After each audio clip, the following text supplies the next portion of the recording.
What's up, my Ninja Ankle Breaker here, and watch some ankles. And today is my birthday. Sitting here on my birthday. Hold on. Cue the sad music. I'm here on my birthday, and instead of being out with my friends celebrating, I'm making videos for y'all. See? That probably makes you want to hit the subscribe button now, right? But today we have The Monster Inside. Okay, it's an audiovisual novella by Random Seed Games. It's a black and white game, and it's like one of those old school crime detective type things. So we're gonna see what this thing's about. Let's get into it. My head pounded, ears still ringing slightly. Some of the worst nightmares I've had in years left me feeling like I've been punched in the jaw. But just likely any other day, I dragged myself to the office. Okay. There's another notice on the door from Mayor Vanetti's office. Permit's out of date. They didn't like me much and were trying to drown me in paperwork. It was a slow month, weeks since I had any real case to work on, so I passed the time pacing the office, smoking, and staring at the mirror in the corner, safely covered with an old bedsheet. I don't dare look at my own reflection. I'm too afraid of what I might see, afraid that someday I might have to face what I really am. The girl came in so quiet, I nearly choked on my cigarette. That would have been... Ew! First of all, why are you smoking a cigarette? Second of all, that's nasty. Girl, mister, please, you gotta help me, mister. Yeah, calm down. Okay, thanks. It's just, no one would listen to me. Just tell me your tale, I'm listening. Okay. She eyed me with just a dash of suspicion as I tossed back a hand full of pills and chased them with a swig of whiskey. That's really unhealthy. I could tell this might take a while. Her name was Lily. She told me she was his mistress, the man all over the newspaper, the infamous banker, Mr. Reginald Farnsworth. Mr. Farnsworth was a drunk, philandering But this girl seemed genuinely concerned that he had recently gone missing. Less concerned about the fact that Mr. Farnsworth's wife had just turned up dead in Central Park 2 nights ago. Lily, you don't understand. He just couldn't have done it. He hated his wife, but he couldn't have killed her. Everyone thinks it was him, and no one believes me. He's got to be in trouble. Case looks pretty simple to me. Well, Mr. Jack. You can just call me Jack. Jack! Whoever did that to his wife must have been the one who took him. He would have never left He would have never left without me. He promised me. I'm sure Mr. Farnsworth promised this poor girl a lot of things. Please, the cops don't listen to me, and they want to bring him on charges. You gotta prove it wasn't him before they find him. Honestly, I doubt they're in too much of a hurry. Farnsworth had practically the entire police force in his deep pockets, probably why they hadn't found much yet. If they found him and brought him in, it would be due to public pressure. Sometimes a mob with pitchforks is more dangerous than one man with money. I can help you. We'll get to the bottom of it. Don't you worry now. Thank you, Mr. Jack. Thank you, but please be careful. I don't think this is just any murder or kidnapper. I think it was a.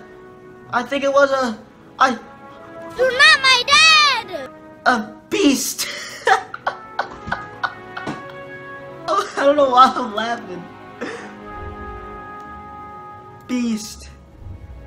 The word struck me funny. Like when you jar your elbow on a hard corner. What type of comparison is that? Not a word many use these days, except in hushed whispers and bedtime stories for children. Oh, they were real enough, alright. They just got better at hiding, controlling their unseemly urges. But I hadn't seen any monsters in nearly 15 years, back when I was still a cop myself. Well, that definitely is an interesting theory. I just had a feeling about it.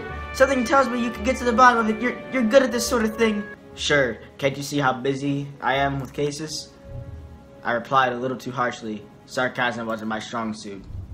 I reassured her some more and sent more on her way. I didn't want to scare her, but I warned her before she left to keep her doors locked and call me if she saw anything suspicious. I didn't know if she was in any danger himself or herself, but better safe than sorry. Okay. That night I made my way down to Central Park. It was a long shot, but maybe there was something there the cops had missed.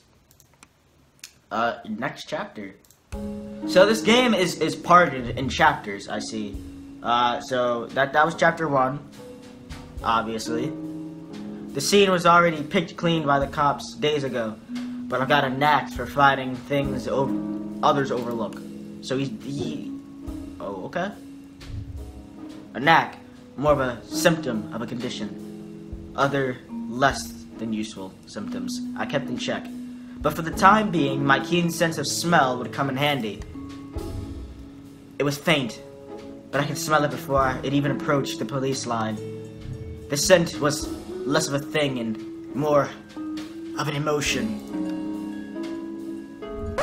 Seduction. A strangely familiar smell. I expected the scent of trepidation, or maybe even outright fear, but Mrs. Farnsworth seemed to have been at the height of pleasure.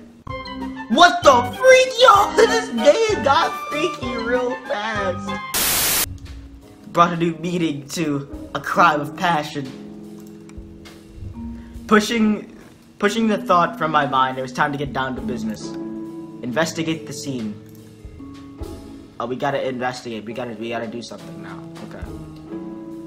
This muddy footprints everywhere. Difficult to pick out anything from the prints the cop left behind in their haste. Okay. But the cops didn't wear $2,000 pairs of Karkinkos? Karkinkos?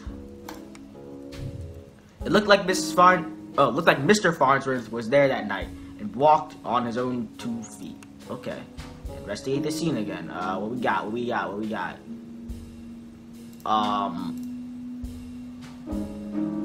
the freak? Oh, so we got a burn mark on the tree. Caught my eye. I ran my finger along its length and felt a chill down my spine. This wasn't just any burn mark. This was the mark of an ancient magic. It's doubtful the cops would have picked up on it. Could Lily have been right? Something unnatural was at play here. But I was no stranger to the strange. Hey, Stranger Things on Netflix. That's not an advertisement. That's... Alright. After looking around for a while longer, I realized the park had given up all it was hiding from me, so I trudged back to my apartment and hit my head with a pillow. Oh, and my head hit the pillow like it owed me money. Yo, I'm sorry, but you about the corniest detective I've ever met. Who says stuff like that? Seriously, no one says that. The next morning, I was reeling from another bout of ghoulish nightmares, but I tried to hide my discomfort when I saw Lily was already sitting outside my office. She waited wordlessly as I unlocked my door and ripped down another notice from the mayor's office. I motioned for her to step inside, seemingly afraid of what I might say. She finally worked up the courage to ask, "So, what did you find?"